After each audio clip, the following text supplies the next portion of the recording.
Okay, first up, let's start with reviewing for the Chapter 3 test, the functions test. It's about not just having a function and knowing what a function is. Last time it was the basics of functions, like, is this a function? Now it's, okay, if I have a couple functions, can you add, subtract, multiply, divide them? Can you find the inverses of them? Can you do functions of functions, like f of g of x, that kind of stuff. So let's try that. I'm going to give you f of x is going to be 4x minus 7, where x is less than 2. And g of x is going to be square root of 2x minus 1. And I'd like you to see if you can find f of g of x.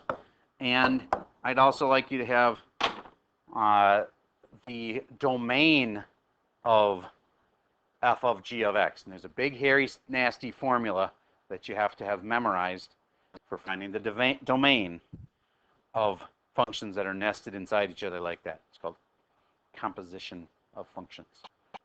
I'm going to pause while you give that one a shot. Find f of g of x and its domain. So this was f of g of x. I'm dropping the g function into the f function. So I'm going to write the f function here with an empty stomach, 4 empty spot minus 7, then drop in the g function because it ate a g function. There we go. That goes in here, square root of 2x minus 1. Raise your hand if you had that right. Okay, good. Now, I know that you can't multiply that one all the way out. If you could, you should have. You should multiply it all the way and simplify it as far as you can. We'll do another one later where you have to do that. All right, now this one has a complicated formula. dg intersected with g of x in the domain of f. Raise your hand if you had that one memorized. Awesome. Now let's actually put it to use. D of g is this guy's domain. D of g is 2x minus 1 needs to be greater than or equal to 0, 2x greater than or equal to 1, x greater than or equal to 1/2. So here is 1/2. And here's greater than or equal to 1/2. Now g of x, which is that one, now goes into the domain of f, which was a given domain. So I'm going to drop in 2x minus 1 underneath the square root. Needs to stay less than 2. Okay, is that possible? Can you have a square root come out with an answer less than 2? I know there's something about square roots and how big they can be. How about this? When you come out of a square root, what size do you have to be at least? 0. Because it can't be negative when you come out of a square root, right? When the square root problem's done, it better not be its answer's negative something. Can't do that, all right? All right, so really, what you really need is that the square root of 2x minus 1 needs to be less than 2. That's true, but it also needs to stay greater than 0 also, doesn't it? Square root of 2x minus 1 needs to stay greater than, or I guess it could be equal to 0. All right, let's just do it the way most of you probably did it, which is square both sides, and you'll have 2x minus 1 is less than 4, and then add 1 to both sides, and then you'd have 2x is less than 5, so then divide by 2, x is less than 5/2. I'm just trying to say, if you say x is less than 5/2, do you get down to where, here's a number that's less than 5/2, negative 10. It's less than 5/2, isn't it? Doesn't it also crash my function? All right, but isn't there something else that's going to like make sure that that doesn't happen? What is it that makes sure that that doesn't happen, Spencer? This other equation, which is that we had to stay bigger than 1/2. Remember, we already solved that up here. So that'll make sure that we stay bigger than 1/2. Okay, so when we overlap these two, this part's going to keep it from going negative underneath the square root. And here's the other part. I usually do them above each other, so I wish I had more room. Maybe I can go down just a little bit here. Here's my other number line, and it's got to stay less than 5/2. 5/2 is the same as 2 1/2. Here is 2 1/2. It has to be less than that, not 2.5 and less. Where do they overlap? Between 1/2 and 2.5, and it can't be 2.5. So 1/2 bracket to 2.5 or 5/2, and that has a parenthesis around it. How many were able to put all of that together? Nice. A lot of you were. Good. Okay. Now, the next step, I suggested at the beginning while we were on pause there, that if you finish that up, that you should be able to then find me the inverses of those functions. So I'm going to go back in time here to when I had just those two functions up on the board. And there. Would you please tell me what the inverse of f of x and the inverse of g of x are? Yes, sir. Yes, set builder notation is fine. Interval notation is fine. Even a number line is fine for your answer. What you don't want is some other notation that's your own personal creation. You should choose. I personally think number lines are great. Interval notation, also great. Those are the top two I would pick. Just saying like x not equal to 3, that is not any notation. If you want to make it be the other kind, you'd have to say x colon, where x is an element of the real numbers and x is not equal to 3. Now you've made it in set builder notation, but you can't just make up your own notation like that to say your domain. Use one of the 3 ways we taught you. Okay, so now right now I'd like you to try to find the inverse of these two functions, inverse of f of x and inverse of g of x. Yes, ma'am. If you're going to like write that is a way to write it in set builder notation. Now, if you were trying to say x cannot equal 3 is your domain, that is an incomplete domain only because you're not in any type of format, and the thing you forgot is that you didn't ever say that the answers need to be real numbers. Okay, so this is just adding in that element. You have to start with only reals as options, and within those, this one won't work. So you're being a little incomplete when you just say this. So my advice is, honestly, don't do that. Just do a number line that says can't be 3, for example. That's a notation we taught you. Or use interval, which is negative infinity to negative, or not negative, to 3 union 3 to infinity. That's another good notation. Yes? So what's that like?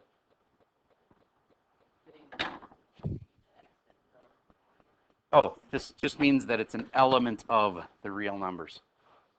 Personally, I wouldn't use this notation. You're more likely to mess it up. It's really complicated. I know you can all make a number line. Okay, I also know that many of you, anyway, can write the interval notation for that number line. That was tested in the past. So, all right, good enough on that. Now let's focus on inverses. Inverses of these two functions.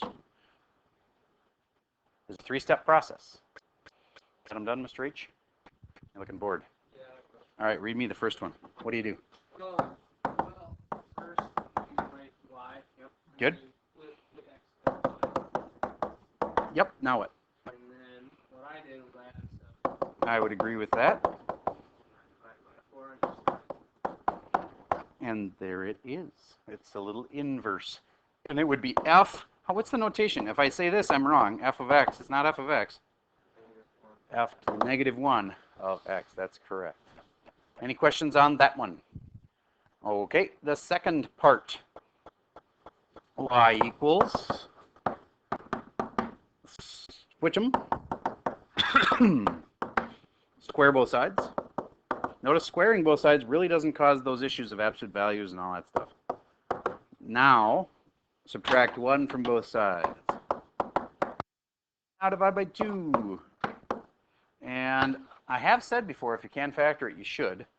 But really the main reason for that is that sometimes things will cancel.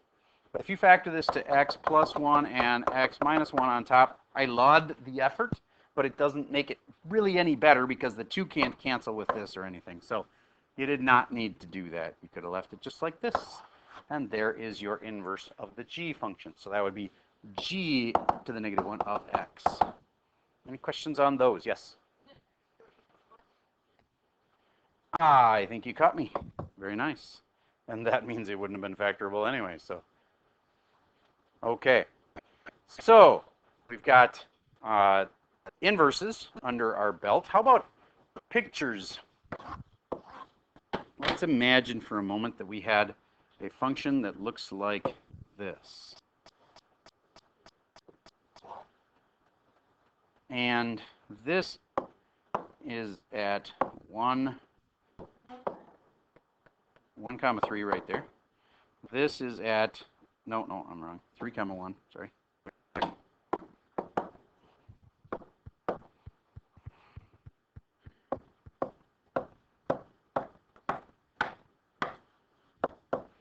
This is at 1, 4. This spot right here is at 4, 8. Would you please sketch for me what its inverse would look like?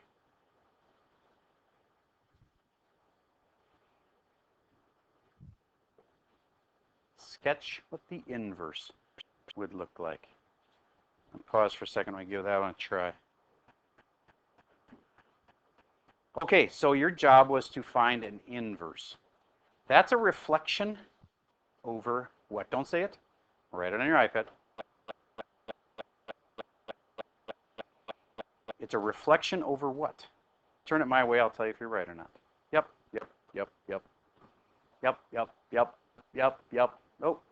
Nope. Oh, I just couldn't read that letter. Okay, I got you. Yes.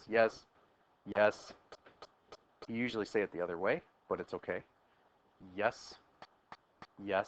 We usually say it with the Y first, but other than that, you're good. Okay, good. Now, the actual reflection. That looks close anyway to the line y equals x. Now we're going to do that reflection. So I'm going to do one point at a time. I would like you, Mr. M, start with a point. Pick a point and tell me how to reflect it. Yep. All right. Consider it done. Now do another. Yep. 1, 3. And how about that? Look a little closer. Come on, you can do this. I did something slightly wrong. Empty. Yes, it's empty as opposed to filled in. It makes a difference. All right, now keep going. All right.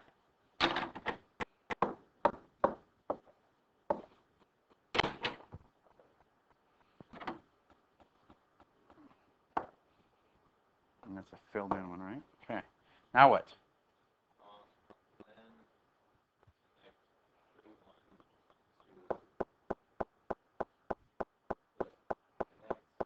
I know what you mean. Yes, this. And then over to there. Okay, good. Now, that is tough.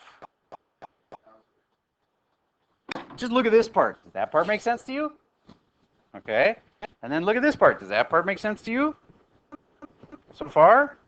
Just like a reflection over that line, right? Okay, now this one, I think it's getting off because my numbering here is a slightly different distance by numbering there. All right, so it is not perfect. I'll give you that. But that is a reflection, and therefore, I just created a blue, what is that? I created a what? An inverse. Okay, the blue one is the inverse of the red one. All right, so then let's talk about domain and range. The domain and range of the red one. The domain of the red one. The range of the red one. Write down the domain and range of the red one.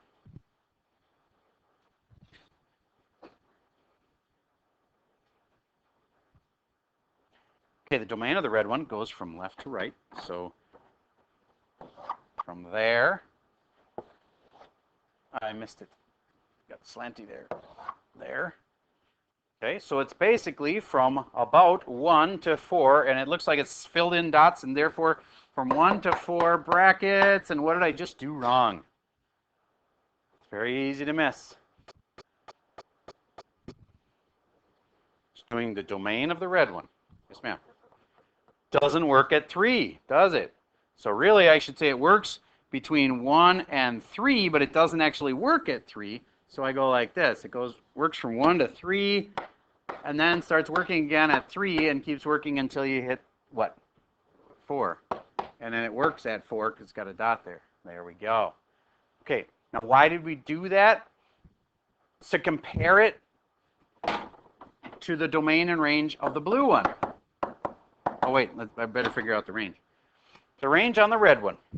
The lowest the red one ever goes is 1, at least if we can assume that's at 1. Yeah, I said the point was 3,1, so that means it actually doesn't ever hit 1 though, because it's an empty circle here, see? So therefore, it's from 1 up until as high as the highest it gets here was 8. So it's from 1 to 8, but it doesn't touch 1. It does touch 8. How many got the range right? Raise your hand if you did. Okay, good. Then my domain and range could just switch. The domain becomes the range. So I could recopy all of that stuff here. Bracket, sorry. And the range becomes the domain. 1 to 8. And if you actually look at the blue function, it really does have a range that goes from 1 to 4, but it stops at 3, doesn't work at 3. And it really does have a domain that goes from 1 to 8 where it can't be 1. I'm doing the blue one now. It can't be 1, and it does hit 8 right out there. Okay, good. That covers a lot of stuff. It's not necessarily everything that you need to know, but it's a lot of stuff that you need to know. All right, I'd like to open it up for you guys to have questions. So we started this whole unit off with that difference quotient. Do you remember that? Those are the very first kinds of problems that we did. I think it's safe to say that as you're going through your lessons, if you see that we have practiced a problem 2 or 3 times and you've got multiple homework questions on it, then it's pretty sure that's something that you're going to see again on tests or on finals or wherever. Okay. One-off really the challenge questions, the ones that are listed as challenge questions.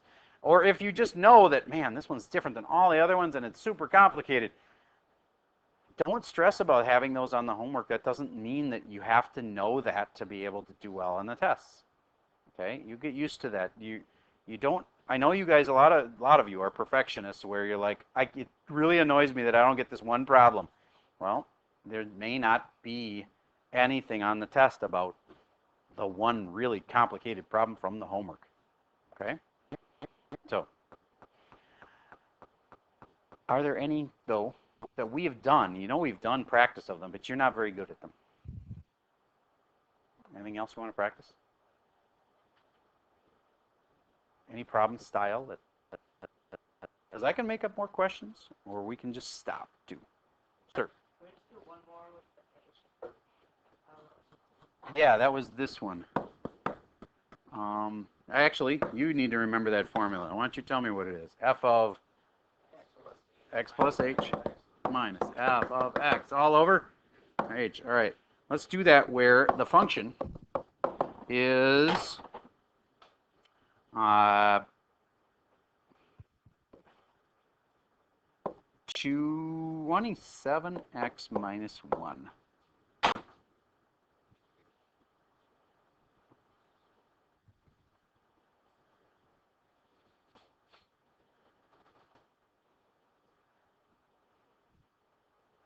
I'm going to pause for a second while you give that one a try.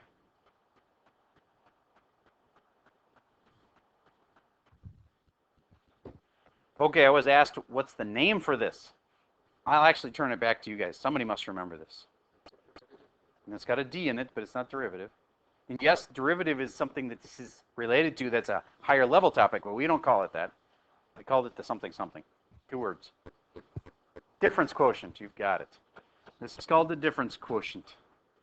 And if you have done it correctly, you have put x plus h in here, and therefore in there. And so you have 27x plus h minus 1. And then actually multiply it all the way out, 27x plus 27h minus 1. And then what am I supposed to do? Subtract the f of x. Okay, so I'm going to go minus f of x, which is 27x minus 1. What did I do wrong? Right there. Really common mistake. Yep. And if I didn't have the parentheses, I didn't end up distributing the negative. So that negative goes on this and on that. So all over h. Okay, so now I can cancel some stuff. My 27x here and my negative 27x are going to cancel. The negative on this negative 1 makes it a positive 1, and the positive 1 will cancel the negative 1. There we go, 27h over h, and then the h's cancel. 27. Now, I know many of you have noticed a pattern there. You don't show me the work, you won't get the credit. You got to show, prove that it ends up being 27. Okay, yes?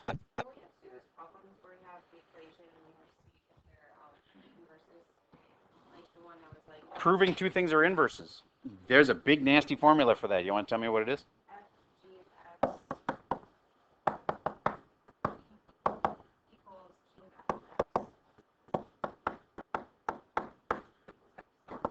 That seems important. I'll make sure. We did spend like a bunch of time yesterday doing a bunch of those. So now, again, I'm not going to ever tell you what's on your test, what's not on your test. But if you've seen me do multiple versions of multiple times, like did one and did it again a day later, it's probably a sign that's important, or I wouldn't be repeating it so often to make sure it burrows into your brain. Yes? We do one more problem where you give us two functions, then we have to do like f of g of x and find and like that makes it full problem. Sure. Okay, so let's say we have f of x is 1 over x, and we have g of x is square root of x plus 1.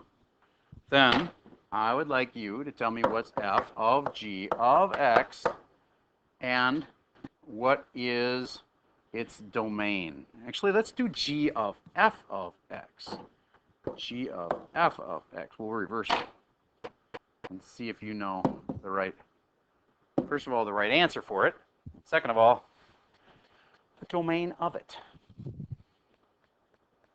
Is this the kind where you're going to have 3 number lines?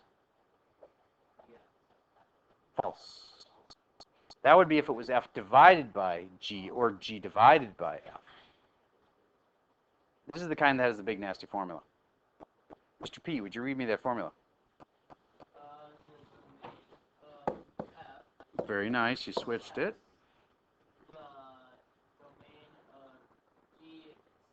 You're warm. But remember, we switched this, and the f is on the inside now, so I'm going to put you out of your misery. There you go. Very nice. Okay. Good. It's easy. What is this part? That's the hard part. Okay, f of x is 1 over x. And you're putting this into the domain of g. Let's first figure out the domain of g. What is the domain of g? Yes. What was the domain of f, by the way? And that is not an official way to do it unless I at least throw in an all reals where x is not equal to 0.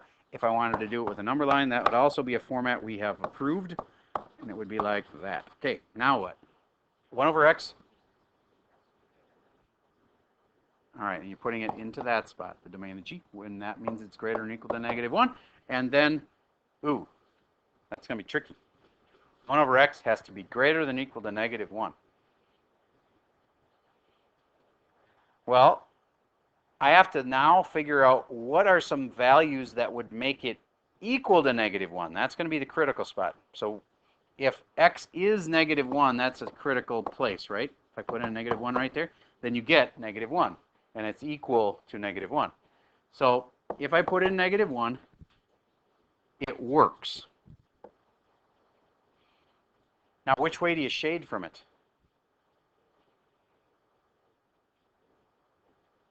Well, let's try some numbers. Let's see what happens. Let's say we put in a 2, okay? Because positive 2 is way over here, and let's see if that works or not. If I put in a 2, is 1/2 bigger than or equal to -1? Is 1/2 bigger than -1? It is, so it worked over there. Looks to me like we shade it this way. Let's try something that's on the other side of -1, like -3. If I put in a -3, if I had -1/3, is that greater than -1? Nope. Is it equal to -1? Nope. So it doesn't work over there. So I can tell I shaded the right way. So now that and this other number line have to overlap each other. The other number line being this one. And 0 is right about here. And it can't be 0, but it can be anything else. And where do those two overlap? From here to here. And from here to infinity. So from -1 bracket to 0 doesn't work. Union with 0 to infinity. At your request, that was an extra one. Yes?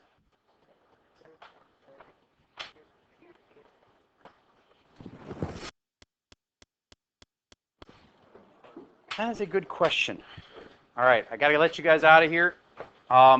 This last one might have gone wrong at the very end, so don't stress about that one. If it's possible I could have made a mistake at the very end. All right, that's all I have for you for today. Have a good day.